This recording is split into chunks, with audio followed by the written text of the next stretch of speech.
आकाश आनंद की वापसी के साथ ही यूपी की सियासत में एक तगड़ी फाइट दो दलित नेताओं के बीच नजर आ रही है। एक तरफ तो बीएसपी के वारिस आकाश आनंद है, दूसरी तरफ 2024 के चुनाव में जीत हासिल कर रिकॉर्ड बनाने वाले चंद्रशेखर आजाद। दोनों युवा नेता हैं। दोनों की सियासत बाबा साहेब और काशीराम के विचारों के इर्द गिर्द घूमती है। सवाल ये कि जनता, खासकर दलित समाज, किसे अपना नया नायक चुनेगा।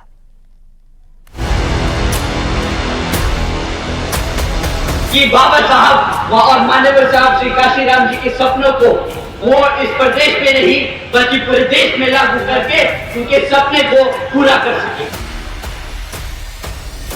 दो युवा चेहरे, दोनों दलित राजनीति के सबसे बड़े दावेदार। एक जैसा अंदाज, एक जैसा तेवर, एक जैसी सियासत, लेकिन फर्क बहुत बड़ा है। आकाश आनंद वर्सेस चंद्रशेखर, दलितों के दिल पर किसका राज? काशीराम के विचार, कौन बड़ा दावेदार? यही सवाल सियासत के जानकार पूछ रहे हैं, यही सवाल दलित समाज पूछ रहा है, यही सवाल बीएसपी के अंदर खाने में भी पनप रहा हो तो कोई बड़ी बात नहीं, क्योंकि जिस तरह अपनी पहली परीक्षा में चंद्रशेखर ने नगीना से जीत का स्वाद चखा, उसने आकाश आनंद और चंद्रशेखर के बीच एक बड़ा फर्क खड़ा कर दिया। चंद्रशेखर आजाद और आकाश आनंद दोनों में बड़ा कौन? चंद्रशेखर आजाद ने जहां 2024 के लोकसभा इलेक्शन में अपने आप को प्रूव किया है कि वो बहुजन एजेंडे को आगे बढ़ा सकते हैं, वो धार दे सकते हैं और मान्यवर काशीराम साहब की पॉलिटिक्स को आगे बढ़ा सकते हैं। वहीं आकाश आनंद की जो शुरुआती स्पीचेस हुई हैं, जो उनके भाषण हुए हैं, जो उनकी रैलियां हुई हैं, उसमें हमने देखा है कि कैसे आकाश आनंद एक एंग्री यंग मैन की तरह निखर कर आए हैं और उन्होंने जो दलितों के एजेंडे हैं उसको आगे बढ़ाने का काम किया है। तो कहीं ना कहीं बहुजन पॉलिटिक्स को आगे बढ़ाने में ये दोनों एक मेजर प्लेयर हो सकते हैं और मेरा ये मानना है कि दोनों के अपने अपने वोटर और सपोर्टर हैं। आकाश आनंद हो या फिर चंद्रशेखर, दोनों की सियासी पिच एक ही है, दलित राजनीति। यही वजह है कि एक जैसी विचारधारा की वकालत करने वाले दो युवा चेहरे एक दूसरे के खिलाफ अक्सर हमलावर नजर आए हैं। ये आदमी अपने आप को मसीहा बताता है, ये आदमी कहता है कि मैं सड़क पे उतरूंगा अपने समाज के लिए, आंदोलन करता है, झगड़ता है, लड़ता है, हमारे युवा साथियों को लेके पहुंच जाता है। फिर क्या होता है? हमारे युवा साथियों पे मुकदमे होते हैं और जैसे ही मुकदमे होते हैं वे बेचारे ढूंढते फिरते हैं कि भाई साहब हमें बचाओ।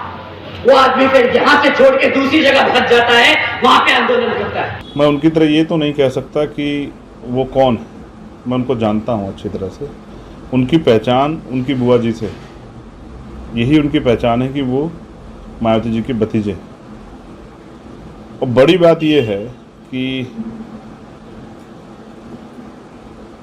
इतिहास गवाह है कि पैसे वालों ने कभी गरीबों को इंसान माना ही नहीं।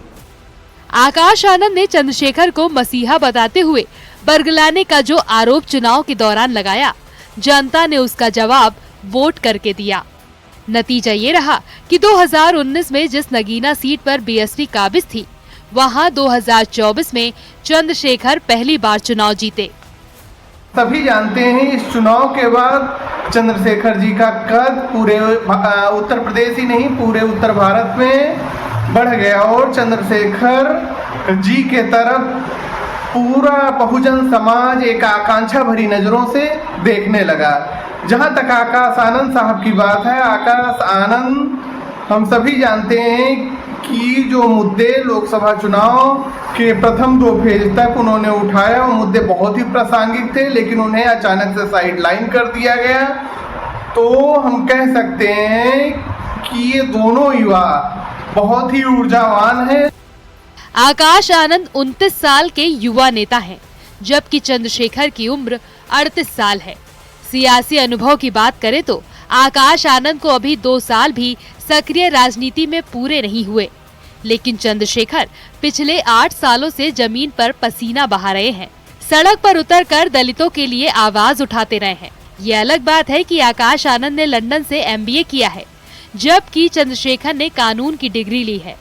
दोनों ही नेताओं की 2024 में पहली परीक्षा थी। बीएसपी तो एक भी सीट नहीं जीत पाई, लेकिन चंद्रशेखर ने नगीना से खाता खोलकर अपनी पहली परीक्षा पास कर ली है। अब दोनों नेताओं में से दलित समाज किसे अपना भविष्य का नेता चुनेगा, ये देखना भी कम दिलचस्प नहीं रहने वाला है। वैसे भी चंद्रशेखर और आकाश आनंद में जमीन आसमान का फर्क है।